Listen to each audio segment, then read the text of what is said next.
চাষি ভাই, আমাদের সমস্ত ফসল যখন ম্যাচুরিটি লেভেলে চলে আসে তখন একটি বড় সমস্যা হয় যে ইঁদুরের উৎপাত।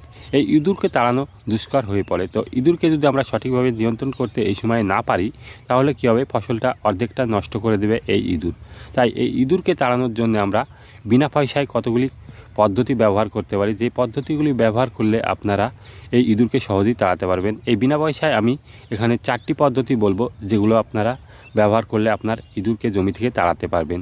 এছাড়া আপনার বসতবাড়ির আশপাশেও যে সমস্ত ইঁদুর রয়েছে সেই সমস্ত ইঁদুরগুলোকেও আপনারা তাড়াতে পারবেন। তো আসসালামু আলাইকুম ভিউয়ার্স, পুরো ভিডিও জুড়ে আমি ইলিয়াস আর আপনারা দেখছেন কৃষি বিষয়ক ইউটিউব চ্যানেল ফার্মার্স ফ্রেন্ডস। এই ভিডিওর মাধ্যমে আপনারা যারা চ্যানেলে প্রথম এলেন চ্যানেলটিকে সাবস্ক্রাইব করে রাখবেন, ভিডিওগুলো দেখবেন, দেখে আপনাদের মতামত আমার সঙ্গে শেয়ার করবেন। এই ইঁদুর তাড়ানোর জন্য সর্বপ্রথম যে পদ্ধতি দিয়ে আপনাদেরকে বলছি সেটা হচ্ছে যে আপনাদেরকে যে জায়গাটায় ইঁদুর লেগেছে তার আশপাশটাকে ভালো করে দেখতে হবে। দেখে এই যে আমার সাইডে দেখতে পাচ্ছেন একটি পাখি বসে আছে, সেই পাখি বসার মতো আপনাদেরকে লাঠি দিয়ে পাখি বসার জায়গা তৈরি করে দিতে হবে।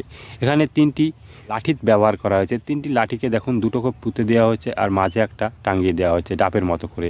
এতে কি হয়, এতে পাখি বসার সুবিধা হয় এবং রাত্রিবেলায় যখন পেঁচা এসে বসে, পেঁচাতে কি করে ইঁদুর ধরে খায়। এই পেঁচা এর পরে বসতে পারবে এবং ইঁদুরগুলোকে ধরে ধরে খেয়ে নিতে পারবে। তার ফলে কি হবে, আপনার জমি থেকে ইঁদুর বিতাড়িত করতে আপনি পারবেন। এতে আপনার কোনো খরচাও হবে না, আবার ইঁদুরগুলোও সহজে আপনি বিতাড়িত করতে পারবেন।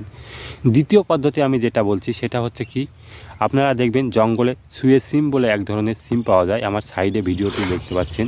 এই সিমগুলোকে নিয়ে এসে ইঁদুরের গর্তগুলোকে আমাদেরকে ভালো করে চিহ্নিত করতে হবে।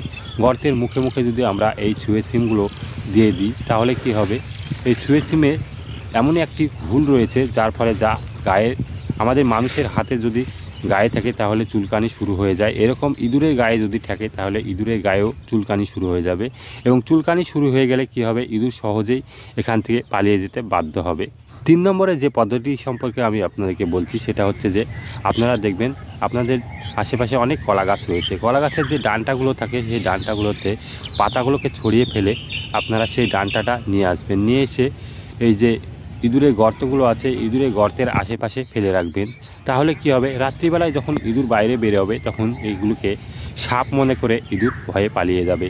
আর সাপ হচ্ছে ইঁদুর ধরে ধরে খায়, তার জন্যে ইঁদুর সাপকে প্রচুর পরিমাণে ভয় পেয়ে থাকে। তাই যদি এইরকমভাবে আপনারা জমিতে ফেলে রাখেন তাহলে কি হবে, সাপ মনে করে ইঁদুর ভয়ে পালিয়ে যাবে। 4 নম্বর পদ্ধতিটা হচ্ছে যে আপনার বাড়িতে কেরোসিন আছে কিনা দেখবেন। কেরোসিনের তেল যদি থাকে তাহলে আপনারা কেরোসিনের তেল এই ইঁদুরের গর্তের আশপাশে দিয়ে দেবেন।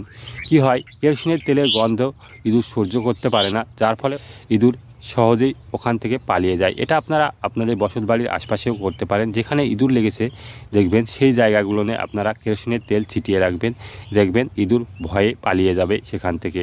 এর গন্ধ যেহেতু ও সহ্য করতে পারে না তাই সে ওখান থেকে পালাতে বাধ্য হয়। তারপরে আরেকটি পদ্ধতি আমি বলি, সেটা হচ্ছে যে কি, আপনারা সরষার দানা কতটা কাজ করে সেটা আমার জানা নেই, তবে সরষার দানা যদি আপনারা গর্তের আশপাশে দিয়ে থাকেন তাহলে কি হয়, এই সরষার দানা যদি ইঁদুরের কাঁধের ভিতর দিয়ে প্রবেশ করে তাহলে ইঁদুর সহজেই ওখান থেকে পাগলা হয়ে যায় এবং পালাতে বাধ্য হয়। এই পদ্ধতিটা অনেকে বলে থাকে, তবে এই পদ্ধতিটা সম্পর্কে আমার সঠিক জানা নেই। আপনারা ব্যবহার করে দেখতে পারেন, এতে তো পয়সা খরচা হচ্ছে না, তাই আপনারা একটু ব্যবহার করে দেখবেন। এর পরের পদ্ধতিটা আমি যেটা বলবো সেটা হচ্ছে যে ইঁদুরের ফাঁদ। মার্কেটে অনেক ফাঁদ পাওয়া যায়, যে ফাঁদগুলোতে কি হয়, ইঁদুর ধরা যায়। এখানে আমি পাশে একটা দেখাচ্ছি, দেখুন এইরকমভাবে আপনারা যদি আঠালো ফাঁদ এখানে ব্যবহার করেন তাহলে খুব উপকারিতা হয়।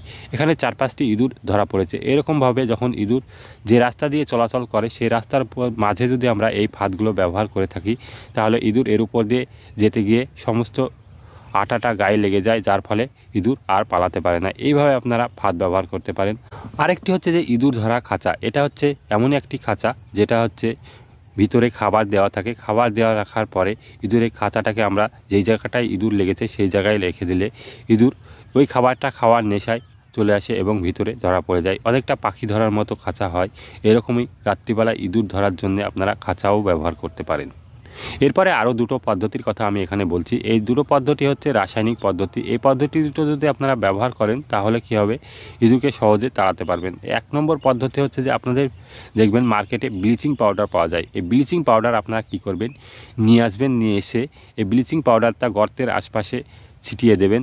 বাড়ি হলে বসত বাড়ির আশপাশে ছিটিয়ে দেবেন, তাহলে মশা ও মাছির উপদ্রবটাও কমে এবং বাড়ি থেকে ইঁদুরগুলোকেও আমরা সহজে তাড়িয়ে দিতে পারি। আরেকটা হচ্ছে যে আমরা যদি জমিতে দিয়ে থাকি তাহলে জমির আশপাশে দেখবেন অনেক রকমের মশা মাছি বিভিন্ন রকমের কীটপতঙ্গ আক্রমণ হয়ে থাকে, সেই কীটপতঙ্গকেও আমরা দূর করতে পারবো। সঙ্গে সঙ্গে ইঁদুরও এর গন্ধ সহ্য করতে পারে না, তাই ইঁদুরও সহজে এখান থেকে পালিয়ে যায়। তাই আপনারা ব্লিচিং পাউডার ব্যবহার করে দেখবেন, অনেক উপকৃত হবেন। আর সর্বশেষ যে পদ্ধতিটা সম্পর্কে বলছি সেটা হচ্ছে যে আপনারা দোকানে যাবেন, দোকানে গিয়ে জিঙ্ক ফসফেট নামের একটা ওষুধ পাওয়া যায়, সেই ওষুধটা আপনারা নিয়ে আসবেন। নিয়ে এসে বিভিন্ন রকম খাবারের টোপের সঙ্গে মেশাবেন, বিশেষ করে মুড়ি কিংবা বিস্কুট এর সঙ্গে ভালো করে মিশিয়ে দেবেন। কালো রঙের হয় অথবা ধানের সঙ্গে মিশিয়ে দিয়ে গর্তের মুখে মুখে দিয়ে দেবেন। দেখবেন ইঁদুর যদি ওই খাবারগুলোকে খায় তাহলে মারা যাবে। এইভাবে আপনারা ইঁদুরকে বিতাড়িত করতে পারবেন জমি থেকে। এইভাবে যে কোনো একটা পদ্ধতি আপনার কাজে আসবে। এই পদ্ধতিগুলো আপনারা ব্যবহার করুন, দেখবেন আপনার জমি থেকে ইঁদুরের উৎপাত কমেছে।